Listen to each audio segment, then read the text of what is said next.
today we are talking about creating and viewing documents in Power Pages with DocumentsCorePack. Okay, little bit of a different kind of webinar that we're going to do today.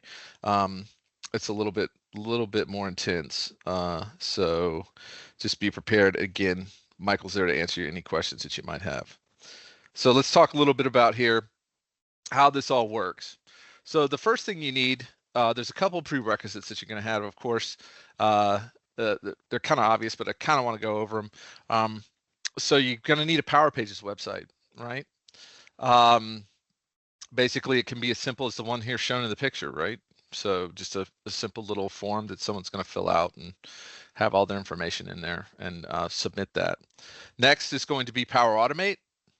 And last but not least is DocumentsCorePack. And with DocumentsCorePack, you're going to need basically a created template, a template that you create, and be able to use the DocumentsCorePack connector and flow. Right. Again, these two things, we have done webinars on creating templates and using the DocumentsCorePack connector before in previous webinars. So I'm just going to go ahead and suggest that you refer back to that. So basically how this works, how it all kind of fits together, right? So again, I've already pointed out here, I've got a Power Page website here. Basically what this small little thing here is it's someone is signing up for a course, right? So I'm going to put their first name, last name, what course they want to take, and the date they want to take the course, right? So what that does when they hit the submit button, right? It's the document processing in Power Pages kind of kicks off. Basically this calls a flow with the input parameters that they've put onto the website. We take that and then do a couple of other things that I will show in the demo later. But basically then the DCP connector is called. We'll create a document, pass that back to the flow, which in turn passes that back to the Power Page, which then shows the document, right? Shows the document, you're able to download it right from there. It's pretty interesting. Couple of features are like are a couple examples, right? So that we've seen before, that we've seen people use before is, so for example, registering for a conference, or we've had another company that you go into their portal and you have a list of courses that you've taken, and if you need to print out one of those certificates, you select that one particular course that you've taken. You're able to generate that certificate basically on the fly and get that back for download. Case reports is another big thing we've seen. Like for example, if you have several cases open with a group, this one particular customer basically has a list of all your cases, and you're able to select those cases and kind of print out a report which shows you like the status of those cases or what's being done with them, etc. So it's pretty much like on the fly. One of those things, some of the values and benefits of using DocumentsCorePack and Power Pages is, of course, we've kind of touched on it a little bit, but streamlined documents, right? Being able to automatically generate documents directly from your website, right? There's no middle person involved or anything like that. It's just a kind of a quick process, which then gives you that real-time access to those documents, right? Real-time document generation and access upon those user actions. They're able to fill the form out, hit the submit button, get all that information back. The other thing is immediate distribution, whether that's again through the website itself, through the Power Page itself, or say for example in your flow, you're creating an email and sending that off to whoever needs it. So the distribution of documents directly from your website via emails or downloads. And last, dynamic content, right? You're able to create personalized documents by mapping user inputs and Dataverse data. So you're able to take that information that they've provided to you on the website or on the Power Page, basically, and then information in Dataverse that you have in Dataverse, and kind of combine those two things together to make these to generate these documents. So let's talk a little bit about our demo today. The demo today, we're going to generate and show a donation confirmation on our website that we've kind of created. And then as a step-by-step, kind of go and show you how you generate and surface documents in Power Pages. So I've done a little thing here. So first thing, of course, I've already created a website. So I'm going to go into my Power App Studios here, and I've got the registration hub that we created. Just for time's sake, I have a lot of these things open, but you just want to kind of edit this website. What that'll do is it'll open up your Power Pages studio here. You can see here, this is my website, and what we're looking at today, we're looking at this donation form that we've created, right? We have like here the donation name, the purpose of donation. We've kind of like added all these things in here. It's pretty simple and easy to kind of do. If you're familiar with that, if you're familiar with Power Pages, you'll find it pretty simple. If you're not familiar with Power Pages, Microsoft does have a really good learning track that you can do to kind of do this. But this is relatively simple, right? So I have this donation form here. They'll fill this out. They'll hit the submit button, and then it'll go. So what I'm going to do here is just kind of flip over to the actual website itself, right, and just kind of show you how this works. So I'm going to do enter this information. Donation name is, let's see, free bikes, right? And the purpose of it is, I'm just going to say goodwill towards men and women. And let's see, first name is Clint, last name is Higley. Email address is clint.higley@mscrm-addons.com. The amount is, say, $2,000 or 2,000 euros, whichever. And this donation category is going to be in the gold category. So you can see I have a couple things here. I have a couple different fields, just string fields, and then say, for example, integers, and then, of course, from my pick list. So what I'm going to do is I'm going to go ahead and hit submit. So what's happening here is this is supposed to spin. I don't know why it's not. But what's happening here is I've submitted this, and now what's happening in the background is it's passing this information to my flow. My flow is in processing this, and then it spits back out my documents. So in this particular case, this is great. So I am, usually what we have here is we have an official donation receipt that I can then use for tax purposes. I can go ahead and download that and save it immediately, right? So it's all basically right there. Easy enough. So let's kind of go into it and see kind of how this is done. And there's one little thing, one little step that I'm kind of going to explain to you. So here in the Power Pages, right? So I've gone ahead and created this. What we want to do here to kind of get all that to happen, to get it to show that PDF and everything like that, I have to add a few things to this website, right? So what I want to do here is go ahead and click this Edit Code button. What the Edit Code button does is it brings up Visual Studio, right? So I have all this information in here. If you've never seen this before, it can look a little daunting, but I'm just kind of going to explain it very simply, right? So this is basically our website. That's what we've seen before there in the Power Pages Studio. This is that particular website. You can see here, it's got all these layouts and everything. Everything just kind of set up. Power Pages is going to do most of this work for you, right? So you can see here I've got email address, donation. You can see the different fields that I'm using, or the controls that I'm using here. And like, for example, here, my pick list, basic, silver, gold options, etc. Last but not least, I have my button here, my submit button, all that information's in there. And then my loader and my viewer, my PDF viewer, right? It's all basically in there. So I want to kind of control all that. So basically what you're going to come down to when you first open this up, it's going to be completely, this area right here, the script area is going to be completely blank. And so you're going to need to insert this JavaScript, right? Now, don't worry about it. You're not going to have to write this yourself. We are going to be providing you with a link to a knowledge base article that we've written. And in that knowledge base article, we have the scripts available to you, right? So you can copy it, like you can do exactly what I've shown here today. There is a good solid step-by-step in there, so you can do exactly what I've shown you here today. Do it yourself. And then I'll kind of show you how you manipulate it later. So let's go into here the script, and let me just kind of step through it and show you kind of what it does. All right, so the first thing is of course we are listening for someone to click the submit button. So once the submit button is clicked, this script is going to fire off. All right, first things we do, we kind of want to load everything into variables, right? So we're loading the loader, which is the spinning thing that didn't spin, and then the donation viewer, which is the kind of the PDF viewer. Next, really important is all the user inputs, grabbing all those user inputs. Right here, you can see here I've got the different donation inputs, the purpose, what they're putting into those little fields. We're grabbing all that information and storing it.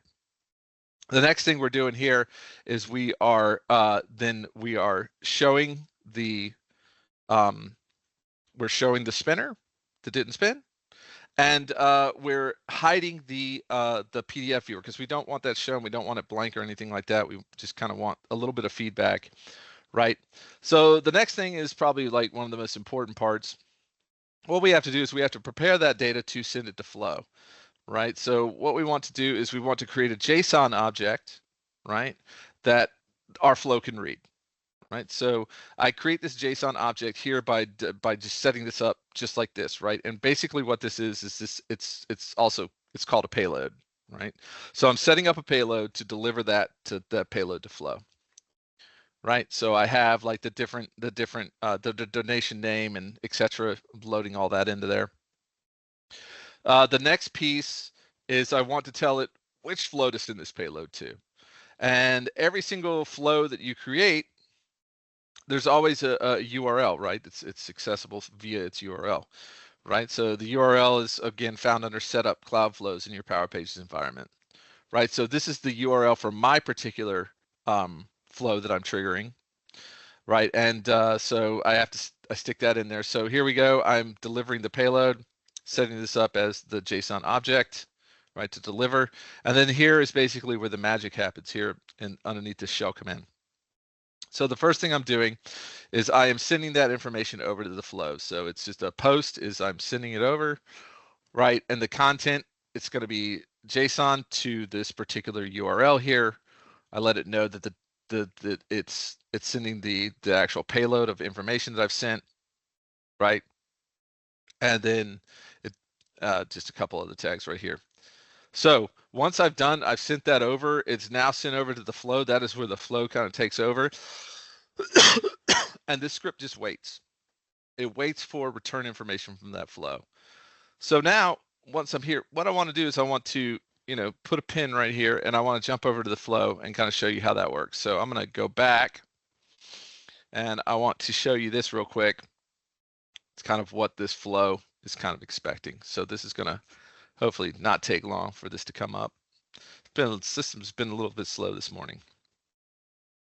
So, excuse me. All right, so here we go. So this is our actual flow itself. It's not really a whole lot, right? But you can see here in my first section what I've set up here. That is, this flow is set up to receive something from a Power Page. So let me get rid of all these little things. And I'm receiving here all this information. This is what it's expecting. The only thing you have to pay attention to here is your naming convention here for your different for these different attributes, right? So you need to make sure it's case sensitive, right? So if you've named a donation name here, it needs to be the same. You can see here, right? So donation, it'll be clearer once I kind of flip over, but you need to kind of set all these up. All right. So let me go back here and go into the flow that I just ran about 7 minutes ago. And we're going to take a look at how the data comes in and what it looks like and then what it does with all of it. All right, so you can see here, I've got my Power Pages. I've got my JSON schema that's set up, right? And then you can see from my outputs, the information I got over. I misspelled my last name here, but you can see donation name, free bikes, purpose of donation, goodwill, first name, last name, the amount that I sent over, the category, right? And my email address. So it's got all that information right now. Okay. Next step, we go in, we're checking to see if, we're just basically doing, this is just a duplication check. I want to do dupe checking, so I want to see if a contact exists with my entered email. There's a bunch of different ways to do this. This is just the way that we did it. So I'm going to check to see, I'm going to set a variable to see if it's contact exists and a few other things. But basically what this is going to do is it's going to give me a true or false, right? So, so basically, if the contact exists, if the contact doesn't exist, if yes or if no, right? So there's only two different things that I'm doing here. Number one, if the contact exists, I'm getting the existing contact instead of creating a new one. If the contact does not exist, I'm actually going to create a new contact based on that submitted info in Dataverse, right? So Dataverse row for that contact. Pretty simple and straightforward if you've worked with Dataverse before. Again, I'm not going to go deep into this because we've actually shown this before, and would refer you back to one of those other webinars.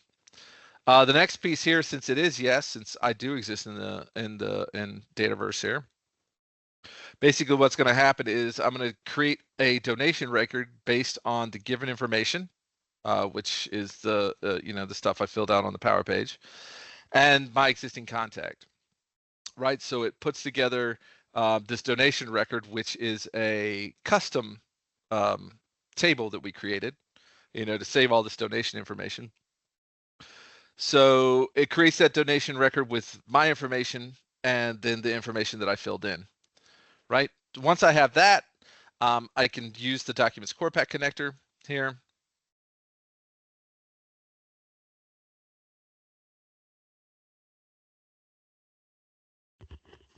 Once sorry about that, my headphones just died. Once I have that, I can set this up with the DocumentsCorePack connector.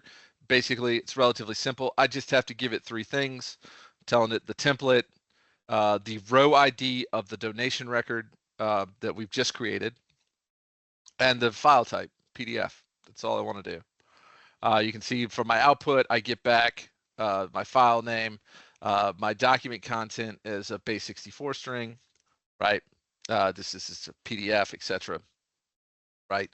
So once I have that, I'm going to take that information and I'm going to return it to my Power Page, right?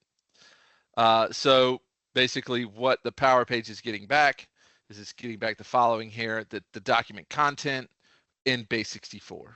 So it's a base64 string. Very important to kind of know. So once I've sent that back, we go back here to our script here, and we start right here. So we're done. We're waiting for the response. The response comes back. We get the JSON object, parse that, and then we want to set up the PDF viewer. All right. So we're setting up the PDF viewer. We're giving it the width.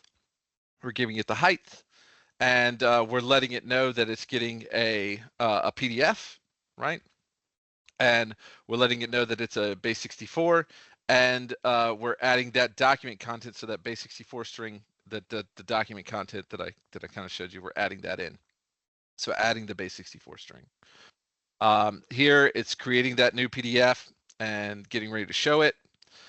Then we do a little check here to make sure, like say for example, say I fill out the form once and I hit it, and then I have a second donation and I fill out the form again and I hit it again. What we're basically doing is we're removing that PDF viewer. So if I did it again, it would remove the old PDF and replace it with the new one that I did, just to keep it from, kind of stacking up these objects on our website. And then the next thing that I need to do is to remove that little spinner, right? And then show that PDF as you saw before. Got a little bit of just error checking, little error checking there. So if something comes up that says your error occurred, but that's pretty much it. Now, if you've never done something like this before, don't worry about it. There's only a few things, like if you want to use this with your own data, there's only a couple things that you really have to change. It's just 3 sections. Section number 1, you have to define your own variables, right?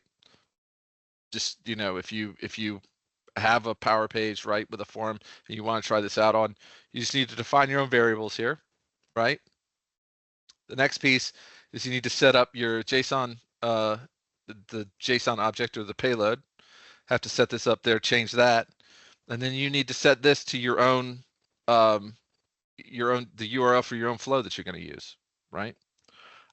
Simple enough. There's just those three things. Everything else always is going to stay the same, right? For this, so you can kind of use this little code snippet here, kind of over and over again, and just adjust as you see fit. So pretty simple and easy to do. I know it's a little bit daunting, and I kind of wanted to go through it to kind of explain everything, like how it works. But really and truly, all you need to know is you need to change these three different things. That's pretty much it. So that concludes our demonstration on that. Hopefully it was useful to you. Want to let everybody know that if you haven't used DocumentsCorePack or you're interested in trying it, there are free trials available for all of our add-ons. There's no functional limitations. It's fully supported. Takes you about 30 minutes to get started. Actually, I think it's quicker now. But you know, you can set that up, and then everything that I did today, you can do as well. So I've wow, that actually works. Yeah. Thank you everybody for coming.